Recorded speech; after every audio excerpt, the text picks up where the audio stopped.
Espiritu Santo.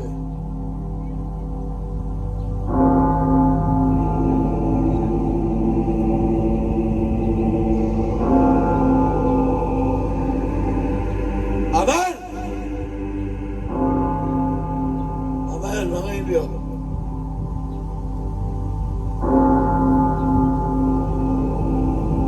Soy! Padre Thomas. El cura más poderoso en el pueblo de San Diego. Ako, si Padre Thomas. Ang pinakamakapangyarihang cura baroko dito sa bayan ng San Diego. Malawak ang nasa sakop ng aking kapangyarihan. Kaya kayong mga inyo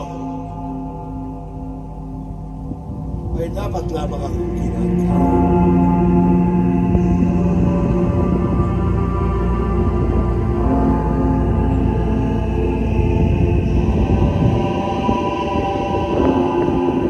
Wala na naniniwala.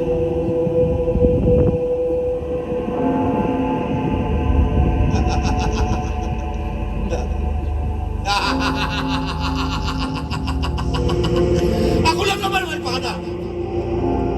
Dahil struktura na parang ang pinagagawa. Kung saan ka muntik na mamatay, ang hambog at walang utang na loob na si Crisostomo Ibarra. At ako na ng dahilan kung bakit napihit ang kanyang ama na si Don Rafael. Dahil ito isang ire at pilibustero.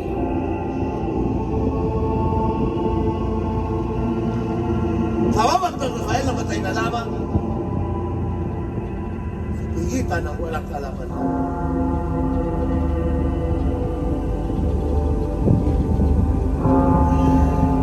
Basta nawa di Satanas ang kanyang kaluluwa.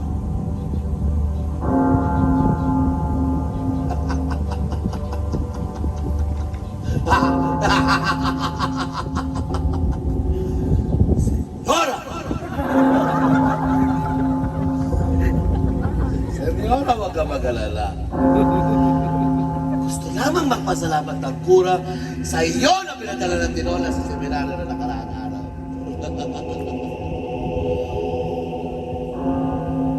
Napakasarap na kanyang tinola.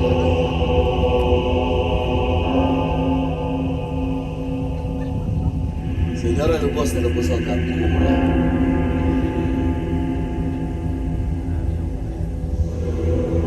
Sa susunod ay dagdagan ang parte ng laban. Yan. Yan ang gusto ng kura. Senyorita. Senyorita.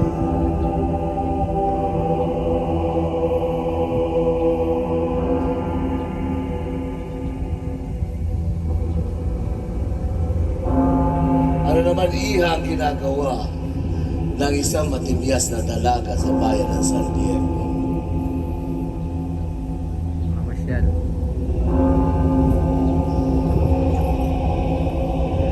May katabi sa nangiti ng bata nito. Pero iha, huwag kang mag-alala. Gusto lamang malaman ng iyong kura na sa likod ng kagandahan niya at sa napakatamis na nito ay kumisa ng alam kung paano nagbubukas ang pintuan ng langit.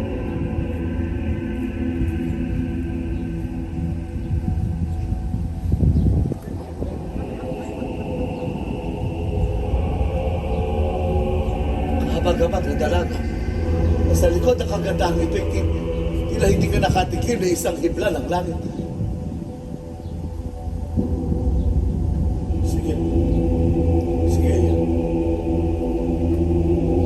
Kung ikaw ay may nobyo, palitan mo. Kahit ang silbay sa tono.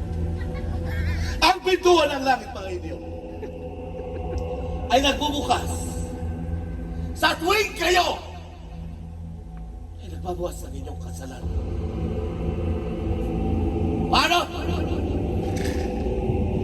Mayroon tayong tinatawag na mga temporal na kasalanan na kung saan ito ay naparusahan o di kaya ay napagdusahan. At ito ay kayang patawarin ng simbahang Katoliko. Subalit hindi riyan nagtatapos ang ating mga gawain.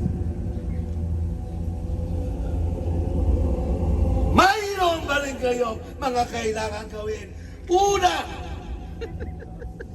magsipagbalik sa simbahan. Magsisi sa inyong mga kasalanan.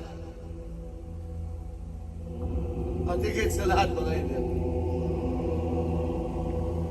Higit sa lahat. Magsipagbigay sa simbahan. Ang tawag niyan,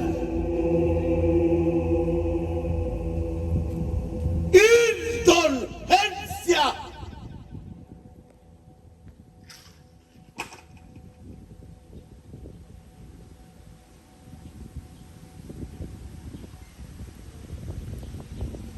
Senyor, nararamdaman mo na nagpakalayo-layo ka pa. Halika rito. Halika rito, sanahan mo ko.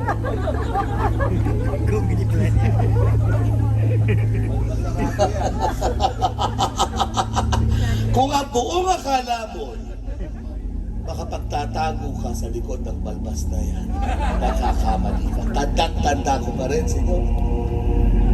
Ang Ginoo na nasa inyong harapan ay sugi ng aking kumpisaryo.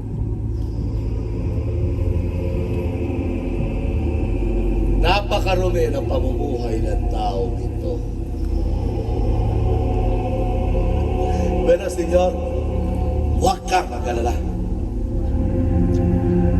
Gusto lamang malaman ngayon ng kura ang iyon kahandaan. Senyor, kung sasakali na dumating ang takdang araw ng ating paghukom, Senyor, naisin mo kaya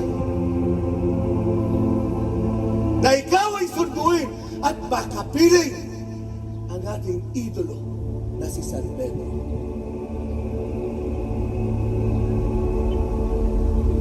Siyempre! Mabuti. Siyempre!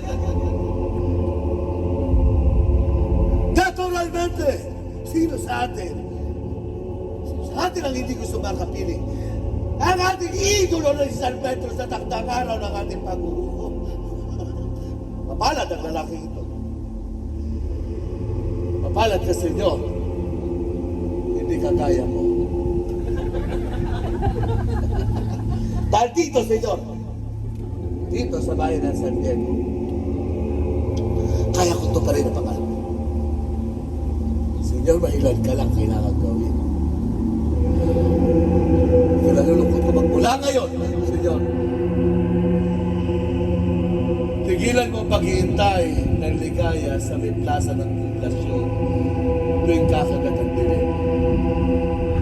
Tantanan mo rin ang pagsasabog, Senyor. Tantanan mo ang pagsasabog. Ang pantayan mo sa sabog. Arnip yan. Ibigay kay Padre. Ang tawag na mga inyo. Ano? Tawa ka ng tawa, hindi ko na sinabi. Indulhensya! Sige. Ako!